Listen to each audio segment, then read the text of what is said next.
The Truth Can Get You Killed, a Paul Turner mystery. Author Mark Richard Zubro. Publisher St. Martin's Press, New York. Narrator Eric Aust. Chapter 22. At headquarters, they put Barlow in one of the conference rooms. They informed Moulton of what they had. The acting commander said, "We have something here." "My instinct is against arresting him," Turner said. "Let's keep him talking for a while," Fenwick said.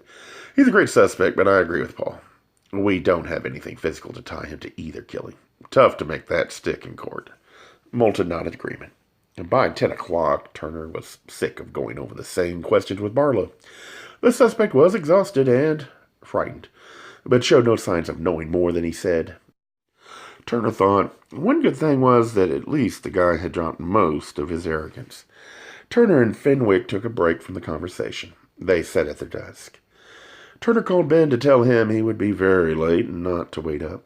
After Turner hung up, Fenwick said, "What I really need is chocolate. Fresh out. Never be too far from your nearest supply of chocolate. One of the great truisms of the 20th century. I want it on my headstone. And huge block letters." Fenwick opened every drawer of his desk and moved everything around. He came up with nothing. "Preliminary lab reports on Mike Meade's apartment are here," Turner said. He glanced through them. "Anything?" Turner read for a few moments. "Nope. No prints on the radiator, although a couple of dust smudges could be fresh. A few paint flakes might be newly broken." "I can see it now," Fenwick said. "We line up the suspects and look for microscopic bits. If we find the killer, it could be a damning piece of evidence. The kind of thing that is dear to my heart. Not as dear as chocolate, but right up there." Turner asked, "Where are the reports we wrote on our first conversation with Barlow?" Fenwick pointed to a stack of papers on the floor next to his desk. Turner grabbed the pile and put it on top of his desk. "Let's go over the first stuff," he said. Turner suggested he found the appropriate pages. He walked down to the second floor, made a copy, and brought them back up. He and Fenwick read through what they had written. Turner said, "Only big oddity is that stuff about Wadsworth and Meade having arguments. Absolutely nobody confirmed that. I assumed he was lying." "Let's try it the other way around," Turner said. "Let's assume that everything Barlow said was true. Remember, he never actually lied to us. The first time he just left stuff out." "Lots of important stuff." "I agree, but we're stuck. Let's try Barlow as personification of truth." "You're cute when you use 6-syllable words." "Why don't you sit on it and rotate? I'm even cuter when I solve a murder. From Barlow, we believe that Wadsworth and Meade were mortal enemies. We're not going to be able to pin a murder rap on Judge Wadsworth based on what we've got so far. Let's talk to Barlow some more. If necessary, let's get Wadsworth down here. Based on this, hell, you were ready to arrest Judge Wright on little more than this." "Yeah, but I get to be the impulsive one in this relationship. That's my job." "Yeah, well, get used to it. Let's try Barlow again." When they entered the room, Barlow was sitting with his elbows on the table, rubbing his eyes with his fist. He looked at them. He said, "I'm scared." "Of what?" Turner asked. "That you're going to try to hang this on me. If nothing else, even if I'm associated with this, my career will be ruined. You guys don't understand what it's like being gay and trying to get a job and having to lie." "I understand," Turner said. "I'm gay." Barlow searched his eyes. "Are you telling me the truth, or is that a lie to get me to have confidence in you?" "I'm not going to shove my tongue down your throat to prove it. I have a lover named Ben. He is a kind, strong, good man. He is at home right now. I would prefer to be in bed with him than here with you." "Okay," Fenwick said.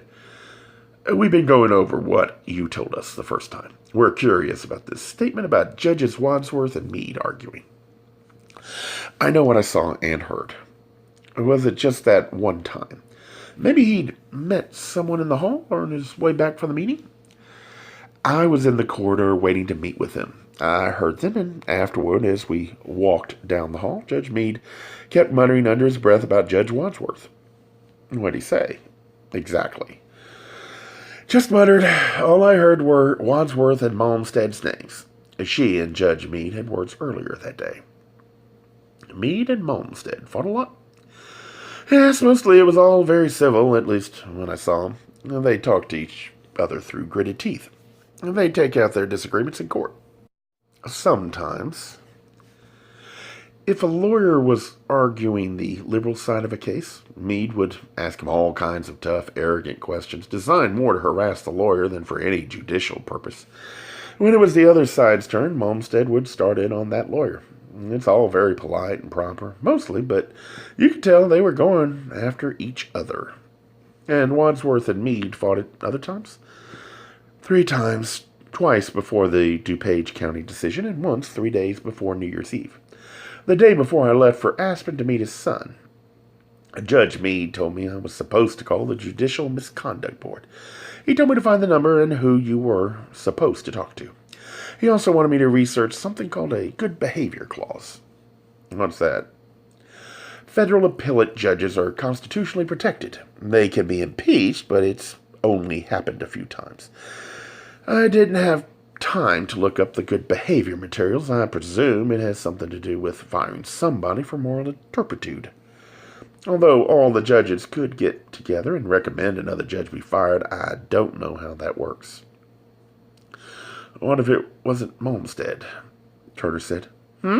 Barlow said. Did he actually give you the name of the judge he was talking about? No, I never asked. I found out the information and put it on his desk.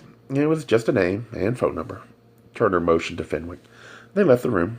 Turner said, for all his supposed surface politeness, Meade was doing an awful lot behind the scenes. Lots of angry meetings, although we have mostly Barlow's word for this. Meade's better at hiding his frustration and anger than the others, but it gets to be too much. He explodes at Wadsworth. Then he shoots Wadsworth because the judge is evil. Let's go arrest Meade. He did it.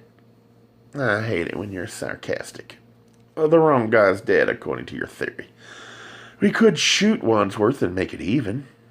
I wonder if Malmsted knew about fights between Meade and Wadsworth. Turner said.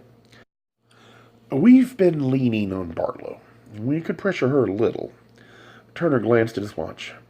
A little late for calling. Just before midnight on a cold winter's night. Sounds like a great beginning for a poem, Fenwick said. You're not to start quoting poetry, Turner said.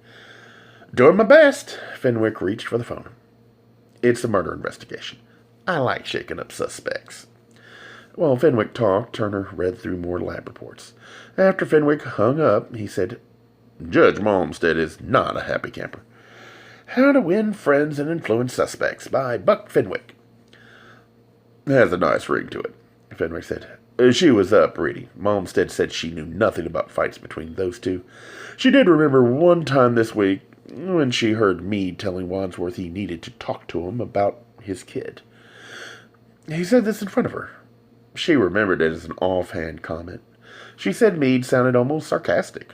She passed it off as him being mean or stupid. She couldn't remember which day this was. I asked her if she could recall anything else they said to each other that might be significant. That's all she could come up with. Wadsworth versus Meade, Turner said. He told us everybody got along, but they didn't. He was one of the ones who hasn't been honest with us. I want to talk to His Eminence. No calls. Let's go visit him.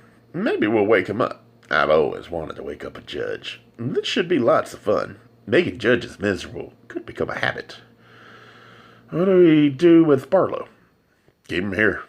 I want to know exactly where he is. They drove to Judge Wadsworth's home.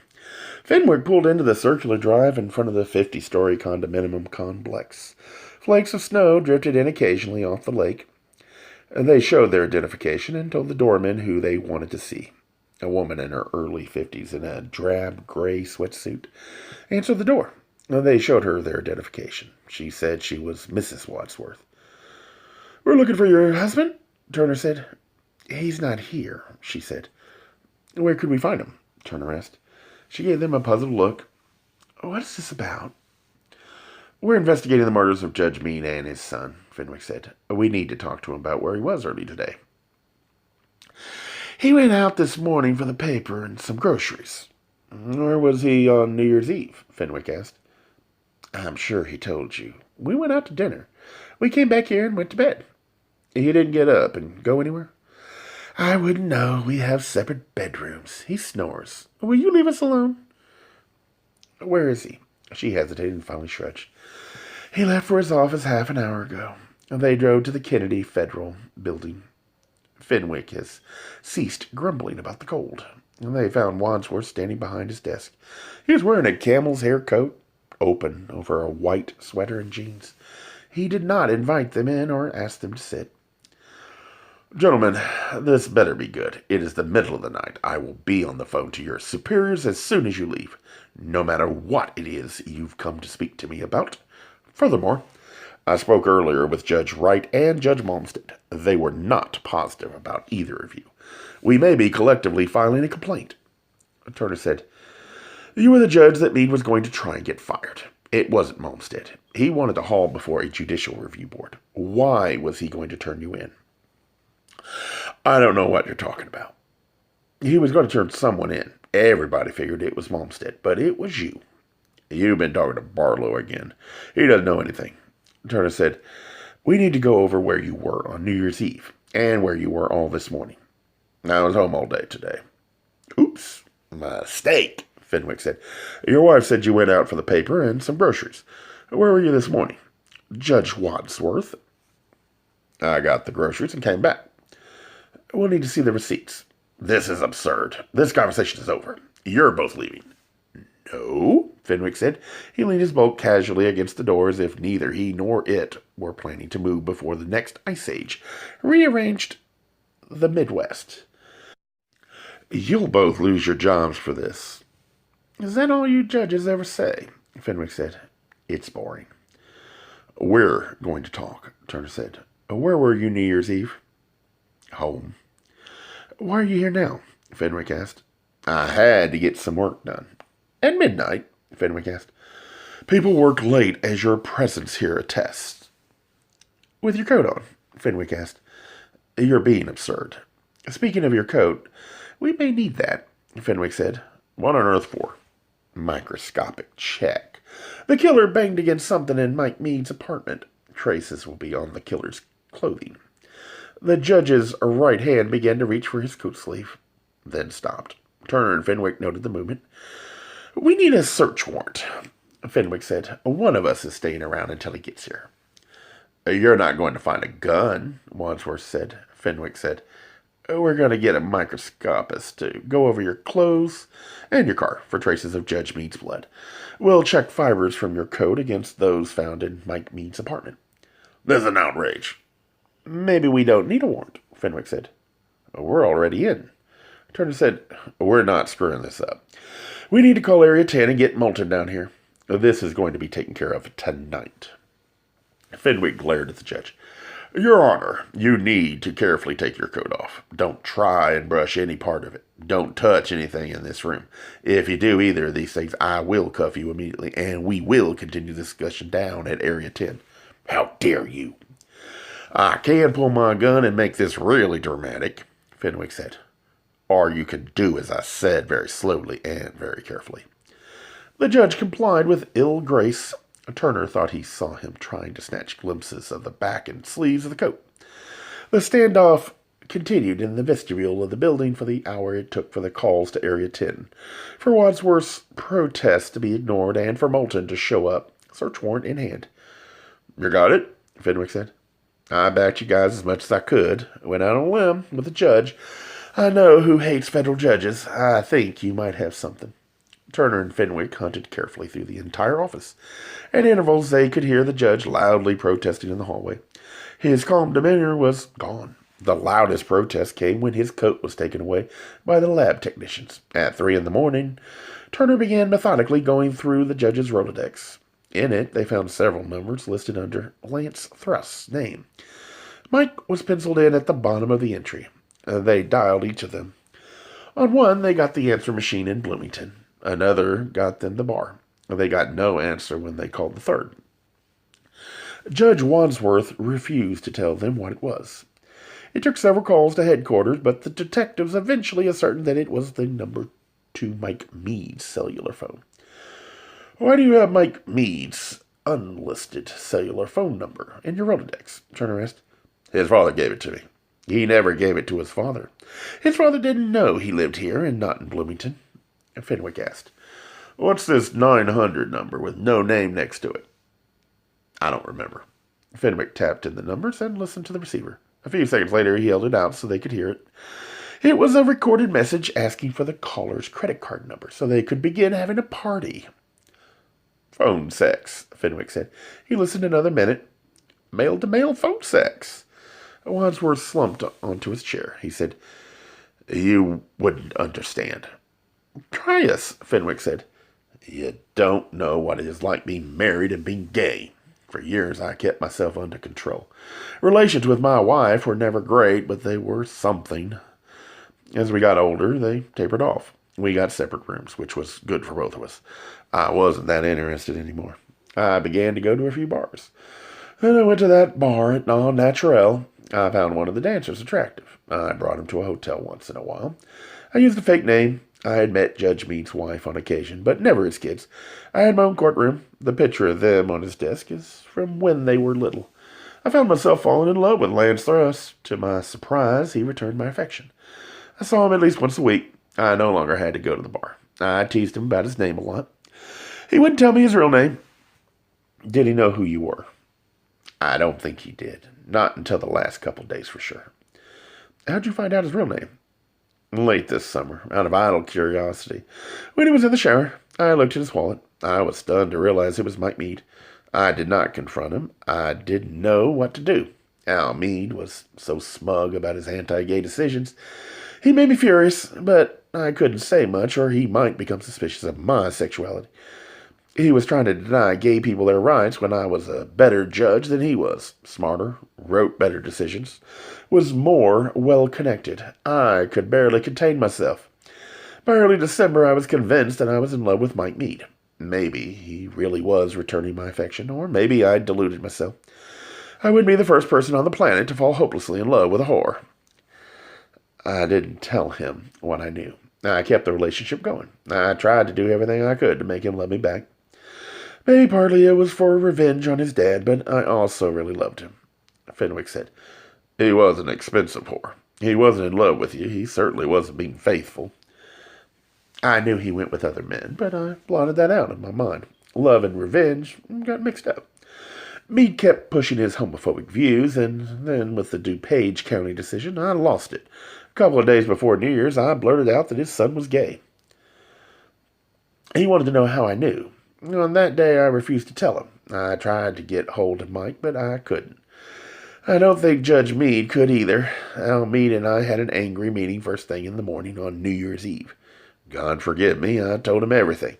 He was furious. He said he was going to bring me up in front of the Judicial Commission. I found that amusing. His son was certainly of age. What happened later? I was supposed to meet Mike at the airport. We planned this long before he left. We did talk briefly early that afternoon on the phone. I didn't want to tell him what I'd done until I saw him in person. I had to talk to him before his dad got to him. I offered to pick him up at the airport. I was going to tell him everything. We could talk at the federal building. I know ways to circumvent the security system. I felt terrible about not telling him about my fight with his dad, but I figured I'd be seeing him in a couple of hours. I came home with my wife and retired. As you know, we have separate rooms. This condominium is huge. It wasn't difficult to leave without her knowing. Mike told me later that his dad had seen him with his friend at the airport. He accused his son of being gay. Mike denied it and said he didn't know why I would say such things. They just separated when I found him. I gave Mike a big hug. His dad saw us together. For some reason, he didn't confront us there, but he followed us to the federal building. We used the reserved entrance later. I would have to make sure the camera wasn't working, but it malfunctioned without my intervention. Mike and his dad were both like maniacs. Mike spilled out everything. About the sex we'd been having, about dancing in the bar. Turner said, Mike told us that his father didn't approach him at the airport. He was trying to protect me. He didn't know I killed his dad. The father and son were screaming and ranting at each other. Then Mike ran off. Al turned on me. I thought he would have a stroke on the spot. He made all kinds of threats. He was going to reveal my sexuality. He had to be stopped. He told me he was going to drag his son out of that bar and then finish with me. He claimed that my career was over. He left. I went home and brooded for several hours. I knew what I had to do. He needed to be stopped. I didn't know if he'd gone home, so I decided to try the bar first. I went there and found him. We went into the alley, but it was too cold to stay outside. We talked in the federal building. The security system for the judges is a joke. I shot him when he went to the John. The towel was easy enough to clean. I wrapped the body up and took it downstairs in our private elevator. I thought I'd try and make it look like he was the closet case, so I tried to get the body into the dumpster behind Au Naturel. I was in a hurry and petrified about being caught. When the blood started to drip while I was carrying him, I stuck him in the next dumpster I came to.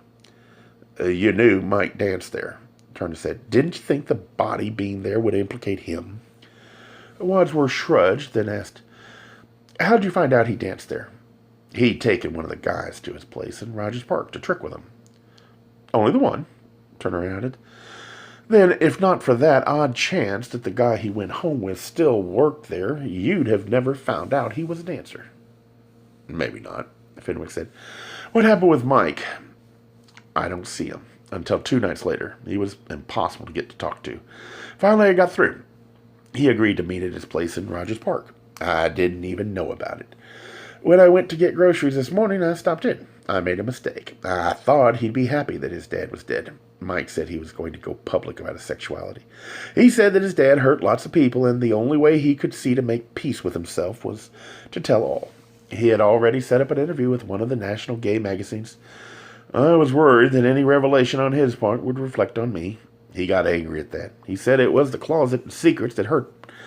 I told him I had freed us, and there was no need for public disclosure. I overestimated his affection for me. When I confessed what I had done, he was already overwhelmed by guilt. He told me he was going to tell the whole truth. He said hate and lying were what killed people. He was determined to stop this closeted crap. That this hiding in the closet had cost too much. He said he was never going to hide in the closet again. I couldn't let him get away with that. My life would be in ashes. You were never going to solve Judge Mead's murder. You all came to the conclusion that he was a closet case. You were wrong, of course, but it fit my purposes. None of this could come out, so I killed him.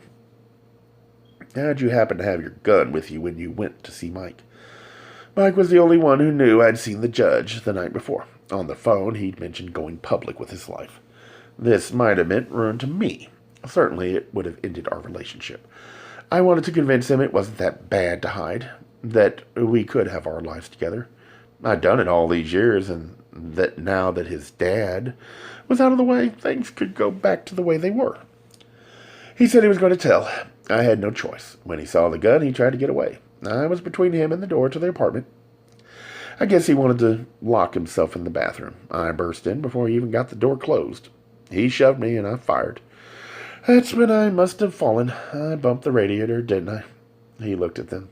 Their faces remained impassive. Wadsworth shrugged. I shot him. I came here tonight because I realized the Rolodex here was incriminating. I was too late. Premeditated murder, Your Honor, Fenwick said. You were protecting your own butt. You don't understand. More than you imagine, Turner said. An hour or so later, 2 uniformed cops took the judge away. Turner and Fenwick stood in the hallway of the judge's home. You okay? Fenwick asked. I don't like arresting people when I understand all too well what they've gone through. When you were coming out, you didn't murder anybody. Sometimes in high school I thought about killing myself. Fenwick looked at him very carefully. Being a gay kid can be tough. You told me. I know. I think back on then and wonder how I ever could have thought about it. I've got Jeff and Brian and Ben. Good friends. Mrs. DeLucci, you, Ian. Back then, there were times when it wasn't so good. Didn't your buddy Ian say that the vast majority of gay people thought about suicide at some time? Yeah, I guess. I don't know if he's right or not. All I know is about me and how much it hurt being a frightened gay kid. And I know now more than ever that closets can kill. Let's get the hell out of here. Paul didn't get home until 6 the next morning. Jeff was still asleep. Ben was at the kitchen table drinking coffee. He wore only his pajama bottoms. Paul admired his well-muscled and hirsute chest. You up all night? Paul asked. No, I woke up early and you weren't here. I couldn't find anything else in the house to read, so I picked up one of Jeff's books. He held up Freddy and the Men from Mars. Mostly I was practicing not worrying after Jeff woke up. I was going to go over and see Rose Tolucci. Turner got a container of orange juice out of the refrigerator and poured himself a glass. He sat across from Ben. You okay? Ben asked. Turner told him what happened. That's tough on you, Ben said when he finished. None of these killings should have happened, Paul said. They were gay and they were frightened, and now people are dead because of it. That's all it is. They met Brian's plane at the airport. Late Sunday evening, he was beautifully tanned and nauseatingly cheerful.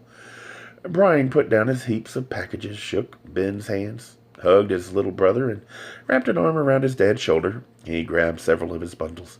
He passed one to Jeff, who put it in his lap, in the wheelchair, and tore off the cover. It was a football signed by all the members of the Miami Dolphins. How'd you get this? Jeff asked. I paid for it, like anybody else. I got you guys something, too. He said. He grinned at his dad and Ben. He held out 2 bulky packages to them. I was thinking of getting you matching rhinestone-studded leather jockstraps from Key West, but I got you these instead.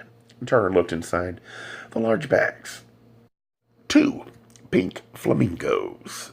Jeff tugged at the bags. Let me see. Paul handed the birds to Jeff, then hugged his older son. Gay Mysteries audiobooks. I think it is easy to hate a label, but a face humanizes the word. So this effort is twofold. To offer comfort to those like myself that your world didn't end because you don't fit into the view of acceptable society on both sides.